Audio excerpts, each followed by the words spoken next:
Hello everybody and welcome to another edition of Bill Chasing the Movies, and today we turn the big 5-0. Well, not necessarily, but this is the 50th episode, so halfway to 100, I hope to reach that goal. And and here's some more movies as we stretch off through 2010 as we're coming to a rapid close, it seems. We got quite a few movies coming up for the rest of the year, quite a few Oscar contenders, a few, well at least that's what the consensus is, the general consensus of some of these films. And I definitely have one here for you, but the first one I'm reviewing is called Due Date. This one won't be an Oscar contender anytime soon. And this one is a comedy that kind of borrows from the concept of crazy road trip movies, really revolutionized by the John Hughes film in 1987, Planes, Trains, and Automobiles. Now this one stars Robert Downey Jr., of course, as Peter Hyman. And Downey, of course, can do pretty much any genre of film, and comedy is no different. He is kind of a high-strung kind of guy, of course, kind of like the type Steve Martin played in Planes, Trains, and Automobiles, who wants to get home desperately in time for the birth of his child.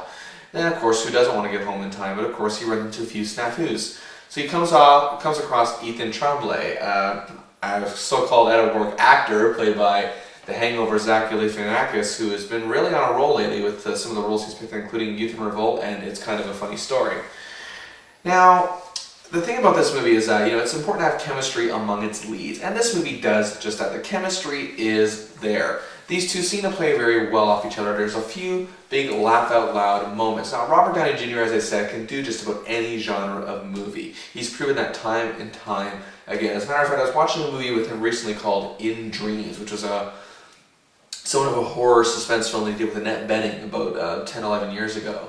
And the movie itself wasn't amazing, but the way he played the creepy bad guy just really blew me away. How he could really make it seem so effective. He could play a good guy, bad guy, funny, serious, just any kind of aspect of film, and it amazes me. But it's the thing about this movie is that it's just somewhat derivative, and to me that kind of hurt it quite a bit. Also, I gotta say too that the big problem here is that I understand that Galifinakis' character is meant to be a bit of a goofball, a bit over the top, a bit, wickety-whack out there. And that's fine, I have no problem with that. But the thing is that that's all he really is. I mean, I know he is a person, that's kind of the point, but at the same time, the John Candy character in Planes, Trains, and Automobiles and again, it's where all these type of movies borrow from, is that movie, that they pretty much set the bar. That's pretty much, the whole standard of this type of film.